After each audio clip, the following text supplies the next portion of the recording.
Alors Yannick, bonjour, bienvenue. Comment as-tu pris ce Petite Nature de Samuel Tess? Écoute, j'ai trouvé que c'était très déroutant comme film.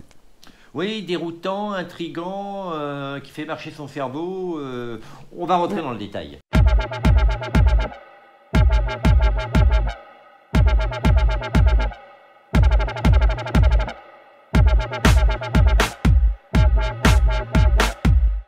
Alors l'histoire, c'est celle de Johnny qui a 10 ans. C'est un petit gamin qui porte un peu sa famille dans l'est de la France, à Forbach.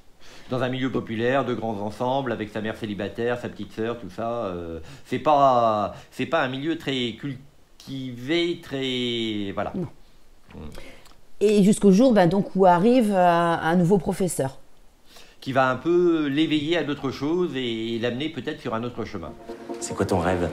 T'as bien un rêve? Ils font quoi de tes parents, par exemple? Tu cours où comme ça? Putain, mais c'est trop la honte! C'est la honte de déménager. Et vous, votre rêve, c'était de venir ici à Forbach pour devenir maître? Moi, mon rêve, c'était de devenir maître pour pouvoir poser les questions. Qu'est-ce que tu mettrais en point positif?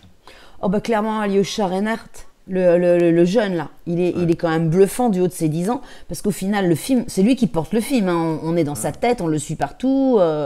Et je mettrais aussi un point positif à la maman, Melissa Otexa, qui en fait n'est pas du tout actrice professionnelle, puisqu'elle est femme de ménage à Metz, et elle a passé le casting par hasard. Tu vois. Et en même temps, elle apporte un contrepoint par rapport au nouveau professeur et son épouse, Antoine Reinhardt et Yvia Higelin, qui eux sont plutôt des bobos qui arrivent de Paris. Et la comparaison entre les deux est assez intéressante. Moi, en point positif, je rajouterais qu'à un moment, ce gamin, c'est aussi l'éveil des sens, l'éveil du corps, et il se trompe un peu sur ses sentiments, sur ses émotions, et le film aurait pu basculer dans des relations pas terribles entre un adulte et un enfant, et il évite le sujet et en fait se concentre sur un autre thème qui est la transmission d'adultes bienveillants pour porter un enfant vers un avenir, et en ça, je trouve ça très intéressant. Ouais, et c'est en ça aussi que c'est déroutant, en fait. Tu vois? Parce que tu es du point de vue du gamin et les adultes en face, ils sont bien démunis, quoi. Tu t'en fous, toi, dans ta tête? Est-ce que touche encore mon fils, tu vois ce que je peux faire? Tu vas apprendre à te défendre un peu. Tu vas arrêter d'être fragile comme ça. On est où, là? Arrête de poser des questions. Alors du coup, qu'est-ce qui te reste comme point négatif? Écoute, par rapport au film, j'ai pas vraiment de point négatif. Après, le seul truc, c'est que c'est un film qui peut pas plaire à tout le monde. Donc, quand on aime bien les films qui sont plutôt lents, on va dire, enfin, où il n'y a pas de scène d'action, il n'y a pas... Il n'y a pas de course de voiture, il n'y a pas d'hommes qui volent, il n'y a pas de thriller, il n'y a pas de mort, il y a... Non, c'est du film d'auteur, quoi. C'est ça, le seul bémol, c'est ça, c'est que ça s'adresse à un public qui aime ce genre de film. Qui aime la psychologie, la sociologie.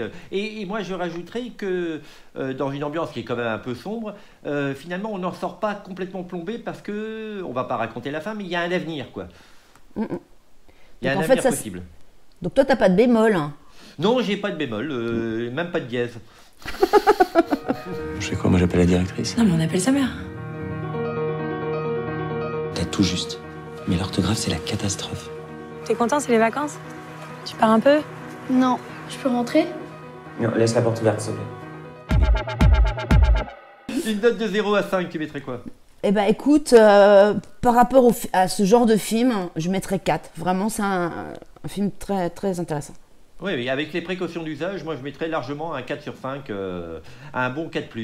Et puis je te promets, la prochaine fois, on ira voir une comédie, on pourra rigoler à gorge déployée dans cette période sombre actuelle. Ah bah d'accord, je te tiens le pari alors. Allez. Allez, salut. Salut.